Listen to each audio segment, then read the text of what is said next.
Iba talaga rito, ang mura. Eto pala yung mga nabili kong damit para sa anak ko.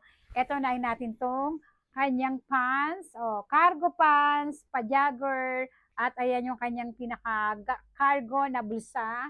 And another side, ayan. Ang ganda nito, ang ganda ng tela. Ayan, tingnan niyo yung tela. Gustong gusto ko yung tela niya, tapos yung tahi niya, ayan, tingnan niyo. Yung size pala nito, 25. Ayan, tingnan niyo yung tahi ng loob. Ang ganda, no? Mura lang to.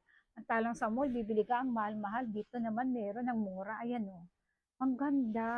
May ibang kulay. Ito lang yung binili ko kasi nga, bala ko na bilihan siya ng t-shirt. At ito na nga yun. Dumating na nga, oh. Stripe, di ba? Magkakulay siya, oh. Diba? Ito, ang ganda rin nito. Sa mura rin nito. Ayun, oh. Ang ganda rin ng tela nito. Tingnan nyo. Tapos meron siyang pa-G dito.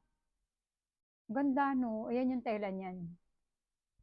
Tapos ito, yung kano na ako binili sa kanya, malaki pala sa kanya kasi nag-adjust nga ako ng size dahil nga matangkad yung anak ko kaya lang malaki pala sa kanya, true to size pala sila. So eto, sa anak ko na lang na panganay kasi sinukat ko to kasya sa akin. Sinukat ng anak ko panganay kasya rin sa kanya. So kanya na lang daw to. Ayan, ang ganda rin. Same lang naman to ng shop. Ito lang yung una kong binili, oh. Pero bibilihan ko pa rin ng ganito yung anak ko. Naisip ko lang na army green muna kasi nga army green to, oh. So, terno sila. Ayun, oh. Ang ganda, di ba? Saan ka pa? Hindi lang pwedeng ipakita ang bata dito, di ba? Bawal. Kaya ito na lang, mga damit na lang, pakita ko sa inyo. Ang ganda. Ito ang ganda. Gusto ko tong cargo nila. Ganda ng tela, oh.